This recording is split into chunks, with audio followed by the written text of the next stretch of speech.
Hey guys, Kev here, and I'm going old school for this one. So I got the old mat out. Shout out to Lancelot Leather.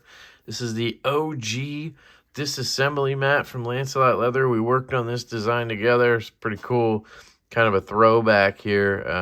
But anyway, definitely check out Lancelot Leather if you are looking for a disassembly mat or valet tray or slips or anything like that.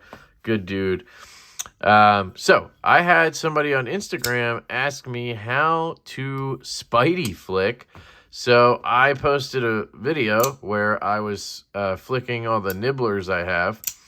And he said, how do you spidey flick? I must be doing something wrong. And I don't know if he meant this knife or if he meant in general. So I figured, you know what? I've never done a video on how to spidey flick, have I? I've always kind of known how to do it. I can't remember exactly when I learned how to do it, but I'm pretty sure it was related to probably getting a pair of 3 or maybe a bug out or something. And I always was decent at it, but I wasn't that good at it. And then I got the 80-20 2 years ago or so. And I remember I struggled because of the light detent to flick it out all the way. And my buddy Jake over at Bearded Gear kind of showed me the best way to flick a knife and get enough momentum to, even with a light detent, to flick a knife out. So shout out to Jake, but I'm just going to give you a rundown of what I think here. I'm not an expert. We all know this, but here's my take on it. Now, you're going to want to use either the nail or the meat of your finger, and it's going to depend on your slot/hole or studs on what you use, right? So if you have sort of a traditional hole, let's say, I do have a Spyderco, but it doesn't have a good detent. It's a backlock, so just bear with me. But I can kind of flick it. This is the native 5, so it's not a great example, but essentially what you want to do is take the hole, and on a Spyderco, this is kind of where it was invented, spidey flick. They use a perfect circle, right? And it does depend on the type of slot, hole, blade, whatever you have. It'll either make it easier or harder to do, so keep that in mind. But let's just take this Spyderco here. The way I do it is I put my middle finger, so I start by picking up the knife. And then I drop my middle finger into the hole as I put my thumb across basically the center line on the knife. And what that does is it drives the knife into my palm, because you need the leverage from your palm to do this, right? So that thumb is locking it right in this spot right here where it's in my palm. And then I can get enough leverage. See how my middle finger has to come down and in? It's not just dropping right in, because then you wouldn't have any leverage. If it was out here, you wouldn't have as much leverage as down here where your finger's kind of coming all the way in and it's kind of gearing up, right? Kind of loading up. And then what you do is you just fire that out, and you want it to go up and out, up and out, up and out, up and out. You do not want to go straight up like a thumb stud. So on a thumb stud knife, you usually flick straight up. Yes, there are exceptions where you kind of go to the side like this. But for the most part, with thumb studs, you want to go straight up because you're going to get the most pressure and fire that out, right? And the detent plays a very big part in all of this. But if you do it right and you have the mechanics down, you can spidey flick something with a light detent or a strong detent, right? But that's how you thumb flick right there. So you don't want to do that with your finger, your middle finger, because you're going to be trying to do this to get it straight up and down. You want to just rest it like this and go up and out at the same time like this. So let me slow motion that for you. You're going to palm it. Your thumb is holding it into your palm, and then your finger goes up and out like this. Up and out, up and out. And your other fingers are going to be spread out like this. Now, there are cases where I'll kind of drop one down, and you'll see that as we go along here. But for the most part, you just want them spread out. Why? Well, because you don't want to get them in the way of the blade. If you do this and have this finger here, what's going to happen? It's going to hit this. Or if your index finger, this is the biggest culprit for me personally, this finger will hang over, and then when you go to flick it, when it comes up, it's going to hit the blade and stop it from flicking. You're going to be like, why doesn't it deploy all the way? Well, it's because your finger's blocking it. So I always recommend that you have your fingers spread out, kind of like you're doing the shocker, you know? Or you're saying, what up, dude? Radical man. Let's go get us Slurpee, brah. So you do it like that, and then you can flick up. Now, see, this detent isn't great. There you go. So let me grab a knife that makes more sense. I just wanted to show you it on a Spyderco. So let's take this knife. This is the Tempest Knives Pinion. And again, I'm going to lock my finger in here, and my thumb is going to lock this knife into my hand, right? So I can pull this out, and look, I'm still in that same spot because the thumb is locking it in place. The thumb and the forefinger, I guess. Your index finger here is kind of giving you that pressure going the other way, and your thumb is jamming it down here, index finger here, and then you can slot your middle finger in, keep these spread out, and then you go up and out, right? So let's do that again, and this time I'll miss it. So watch, see that? Up and out. You see where my middle finger is going? Like right there. And these fingers are all spread out. Boom. Fires out like that, right? Now, you can do it differently where you kind of hold it like this. You can, as long as you're keeping these fingers out of the way, it doesn't really matter where they are, right? But this finger is really important to have out of the way. So, I mean, you could try to kind of go like this and do all this. Sure. If you don't want to do the shocker move, that's fine. But I like doing this. It looks cool. Anyway, so that's kind of a slot hole fuller. This is also a fuller. And again, you just kind of ride your finger in there, and you're using the nail on these, right? You're getting that end of the nail in there, right into that slot. Boom. Firing it out, right? And that is the best way to do it with a slot style, hole style knife, whatever. Here's another fuller. So it doesn't have to have a full hole pass through. It can just be a fuller. It just needs something to grab your finger. And in this case, I'm going to use the meat of my finger, because if I put my whole nail in there like this, yeah, it works, but it's a little awkward. So I'm just going to put the meat, right? I'm just catching the meat under my fingernail in there. Boom. And then I can fire it out. Boom. No problem. This one, up and out. All right.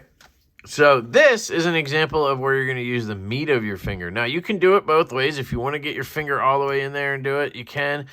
Doesn't work well for me. So what I do on this knife is the same thing. So I got my thumb rested across, got it palmed, got my index finger locking it in. And then what I do is I put the meat of my finger in there, and I let the detent do the work. I just push until the detent breaks. So in this case, I'm not really actively like launching it with a flick. I'm kind of just pushing straight into the detent, and I'm letting that detent break and do the work. And for me, that's what's satisfying about a reverse flick. I want that detent to snap and then fly out and lock up. And if the detent's too light, then it won't, right? Then it won't lock up. And then to me, that makes it not a good knife for reverse flicking, and I don't like it. So to each their own, right? There's going to be people who, here's an example. This is the James brand Carter XL. By the way, this was the Urban EDC Vox F5.5. That's the TW Price Dawn. This has thumb discs, which I absolutely hate, but you can see the detent is not good because it has a spring. It's a crossbar lock. So it's not like a normal detent where it's locked in and then it breaks through that detent ball. This is just like on a spring, so you can, you know, shake it out or whatever. So, you know, thumb discs are not great, but for our purposes here, I'm going to show you what I'm talking about. So you'll see there, it's, if I let the detent do the work, it's not going to work here because it's such a light detent that it just flops out. Where this, if I push until it breaks, whoosh, right, it comes all the way out. There's no failing this, doing that. where this, it'll fail. So in this case, what you have to do is line it up and you got to flick it with some power, right? And what that entails is the same thing. Lock it in place, locked up here with the index finger, locked down here, got everything spread out. And then I'm actually going to put a little bit of power behind this flick. I'm just going to fire it. And if you need to use a little bit of wrist to do it, you know, if you need to wrist it up to do it, that's fine. There's nothing wrong with that. Have at it, right? But once you get good enough at it, once you build that strength, you'll be able to do it without wristing at all. So another crazy example is a knife that has enough of a good finish on the blade or a grind so that you can catch it. So a lot of times people don't realize that they have a knife that you can flick off of the blade.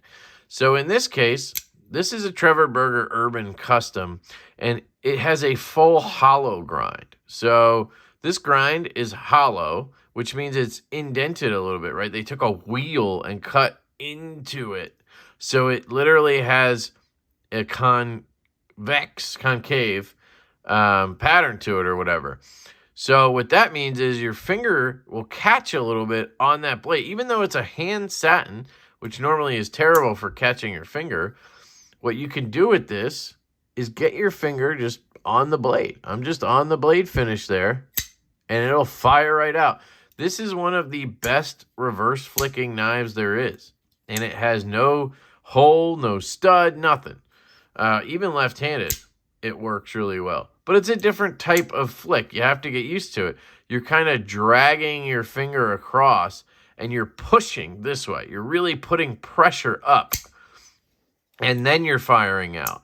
So I'm putting pressure towards the camera, right, towards me, and then flicking out at the same time. So I'm going to try to do it slow motion. Like that, but I'm pushing towards me as I do it. Boom. And it fires out. One of the best reverse flicking knives. But this one's kind of like a skill. A lot of people can't do it, but it's just something you practice and you'll get good at. So now, onto the little guy. So when it comes to a little tiny knife, it can be really hard. When I first got this, I couldn't flick it. But what you got to do is kind of like, you got to find a way to get enough pressure in here to flick it, but also keep all your hands out of the way. So it's always best if the clip is on the correct side. So if you're left-handed, you want the clip over here, because now you can grab that clip. You see my fingers grabbing it. Because in this case, I can't really spread all my fingers out because there's not enough knife to lock into my palm. You see how small it is? So I have to kind of lock it in up here with my fingers pressing into the clip. And that's how I do it, right? I'm pressing them in, keep this finger out of the way. You can see there, I messed that up. And then you got to kind of fire it up. So again, it takes a little bit. I finally got it now. So I'm going up. You see how my nail is in there. Pressure down with this finger right here. My pinky's just curled out. I could, I'm not going to do that though. And I got to keep this finger out of the way. Boom. Just firing that middle finger up and out. And in this case, you can just break the detent, but the way it's set up, when I do that, my finger gets kind of caught in the hole. So what I have to do is really flick so that my finger drags out. You can see there I got hit in the pinky with it. And that's what happens with keeping those in the way. So right-handed, just like that. And normally the clip would be over here, so it'd be even easier to grab. But I'm kind of just grabbing the frame. My thumb is, again, holding it down, but it's also out of the way of the blade. You got to keep it out of the way of the blade, and then you got to fire up and out. So it's just an adjustment, but I've done it a few times where I've kind of caught my pinky and like poked it, and it's just, you learn though. And then last, I have the Jaeger M here from Brian Brown. And this is just one of the best reverse flicking knives there is, and I wanted to just show it up. So it has an excellent detent so that it fires repeatedly, right? It fires no problem because the detent is good, right? Can I fail it? Maybe. Nope. So this is the type of knife you want when you're learning how to spidey flick, right? Because I think what a lot of people do is they pick up a bug out or, you know, like that James brand with a really light detent and they try to learn and it's discouraging, right? Even Spydercos, paramilitary 2s and 3s, a lot of them have light detents. And you'll end up getting discouraged because, you know, you're not getting it. And it's mostly because the knife isn't good enough. And then once you learn, you get better. And then those are easy to flick. But you want to just have a knife where putting your finger in and just doing the right motion will guarantee you a flick, right?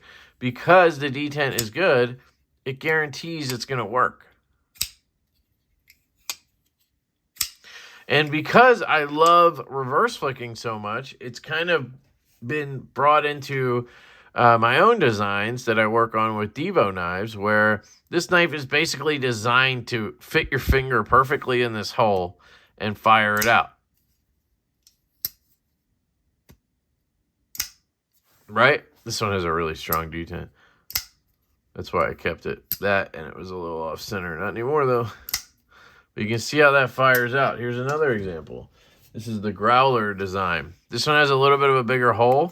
So that's another thing you need to take into account. If it has a hole that's this big, or like a Spyderco hole, sometimes they're big enough to where your finger will go through. And then when you try to flick it, well, what happens? Your finger gets like stuck in it, you know? But then you just got to learn to use the edge. Just don't shove your finger all the way in the hole. Just put it on the edge of it and flick, and it'll be fine. I think that's about it. Do I have any other example? Like this is a lander from NAFS, and it has thumb studs, so you can easily reverse flick it off the stud. You just get under the stud. Maybe that's something we should talk about. I didn't talk about studs, did I? You get underneath it and fire it like that. So it can be a little bit more awkward because you're not getting in a hole and kind of flicking out like this, right? You're firing upwards. Which is what you kind of have to do with studs, and what I kind of said not to do. But on a stud knife, you have to apply some vertical pressure. And a lot of times they also have a weaker detent, so you just want to get underneath it. And this is how I fire a thumb stud knife. I get underneath it, and you're really going to use the meat of your finger in this case, not your nail. I mean, you could try, but that usually hurts for me. So I use the meat. Focus. See that? And then fire up. And it'll pop. And if it has a good enough detent, it'll work with you and you'll be fine. But it's a little bit different, but you can still see it's the same concept. Thumb, pressure, index finger, pressure, middle finger in there, other fingers spread out, fire. Now this one you might be able to flick off the blade as well. I've never tried it because it has studs. Boom. So a lot of knives you can flick off the blade. Try it again. There you go.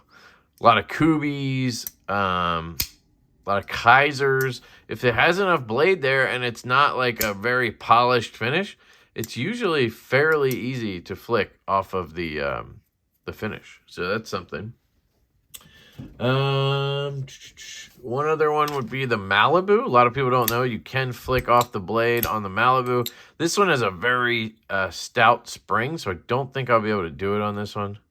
Oh, there we go.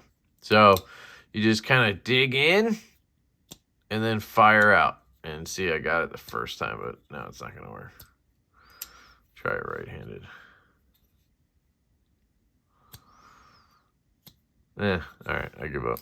But normally you can do it on Malibus too. So there's a lot of ways to do it and different knives you can do it on. It doesn't necessarily have to be like, hey, I have a hole, spider flick me, right?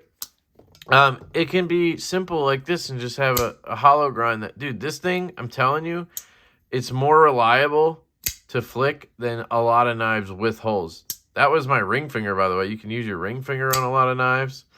Once you get the hang of it, if you are firing off the blade, you can just get lower on the blade, use your ring finger and shoot it off instead of doing your middle finger. That can be hard with something like this because you got to like get your ring finger up there to do it. But you can do it. But if you have something like this where you have a fuller the length of the blade, you can get any finger you want in there. and fire it off. I wonder if I can get a pinky in here. Haha. So, really cool stuff. Anyway, that is a video on how to spidey flick. I hope that kind of covers a lot of it. I don't know if I mentioned, I'm left-handed, so sometimes the lock bar gets in the way and I got to do things a little differently. But if you're right-handed, that doesn't matter. If you're left-handed, I recommend you try to get liner locks if you're spidey flicking, or get bolster locks, or knives with clips that are long enough to where you can just rest your thumb on the clip and fire it.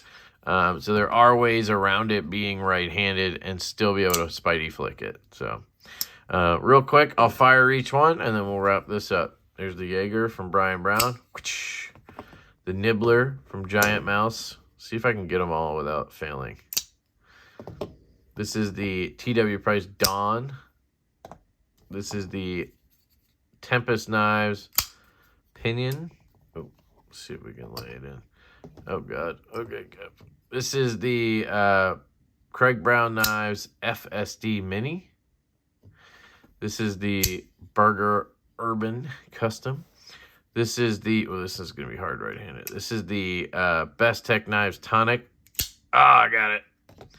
And this is the Urban EDC F5.5.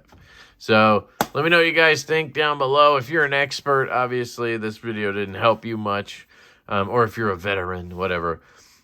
But if you have any tips or tricks for people, if there's anything I missed, if there's any info you want to give people, please leave that in the comments. That would be a great place for newer people to the hobby who want to learn how to do this stuff. To us, it might seem silly, like, oh, you don't know how to spidey flick, but like, remember when you couldn't? Because that was my initial thought. I was like, wait, you don't know how to spidey flick? But then I was like, wait, I remember when Jake had to like teach me how to do it better when I got the Demco, and that was only like 2 years ago. 2.5 years ago. So just remember that kind of stuff, guys. And maybe we can help other people out down in the comments. There's always new people coming into the hobby, and we should be supporting that. And we shouldn't just assume that everybody knows everything, right? So anyway, there you go. I love you guys truly and dearly. I hope you have an absolutely fantastic day. Tomorrow is Thanksgiving for me, so happy Thanksgiving to all of you. And I love you guys. And I will catch you later.